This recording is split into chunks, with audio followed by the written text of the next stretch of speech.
Hello friends, welcome. जैसा कि आप सभी जानते हैं कि नोटिस आ चुकी है यूपी पीएससी की। वन डे वन शिफ्ट में एग्ज़ाम ही कंडक्ट होने वाला है।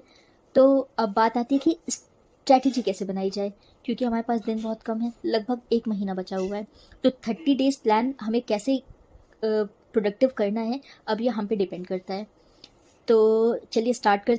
देखिए, अब हमें हर दिन 10 से 12 घंटे की पढ़ाई करनी पड़ेगी। तो हम इसको 3 पार्ट्स में डिवाइड कर सकते हैं अपनी स्टडीज़ को। एक करंट का पार्ट हो गया, एक स्टैटिक का पार्ट हो गया और एक डायनेमिक पार्ट है। डायनेमिक पार्ट में आप अपना एसटी कवर कर सकते हैं, या जो भी टॉपिक जो आपको क्लियर नहीं है, या जो आपको क्लियर नहीं है, क्लैरिटी जिसमें बिल्कुल नहीं है, तो उसको आप कवर कर सकते हैं। अब देखिए, सबसे पहले तो हमें करंट पे फोकस करना है। तो क्या कीजिए, आपकी एक आई दृष्टि खरीद लीजिए। हो सकता है आपकी एक बार ख़त्म हो गई हो पेपर।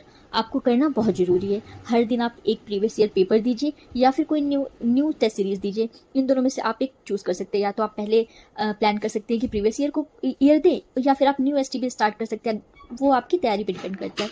विथ इवेल्युएशन लेकिन ये होना चाहिए आपका। तो आप इसको ऐसे प्लान कर सकते हैं, ठीक। फिर अब हम एक दिन का प्लान शेड्यूल करते हैं कि एक दिन में हमें कैसे क्या करना है। तो इसके लिए आप क्या कर सकते हैं कि अपने दिन की शुरुआत करंट अफेयर से कर सकते हैं। आप सबसे पहले तो 15 दिन के लिए, जैसा आपने डिसाइड किया हुआ है हमने, कि हम 2 बार 15 दिन में हमें एटलीस्ट 2 बार दृष्टि खत्म करना ही करना है। तो आप वन रीडिंग आप एक हफ्ते समझ लीजिए, आप 2 हफ्ते में आपको इसको ख़त्म करना है। हमारे पास 15 दिन है, तो 7 और 7 14 दिन, आपके 2 हफ्ते हो गए, और एक दिन एक्स्ट्रा इसमें आप ले लीजिए इधर उधर, या फिर रिवाइज कर लीजिए उसके लिए, ठीक। तो अब हम एक दिन में क्या कर सकते हैं, अपने दिन की शुरुआत, जैसे आप मॉर्निंग पर्सन है तो आप मॉर्निंग अपनी करंट से स्टार्ट कर सकते हैं।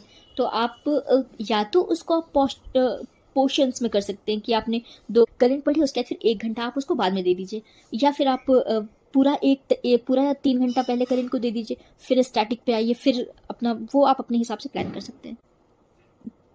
तो ये थी हमारी एक मोटी मोटी स्ट्रैटेजी। इसके बाद हम एक एक दिन का प्लान कैसे क्या होगा उसको हम लोग आगे देखेंगे। Thank you.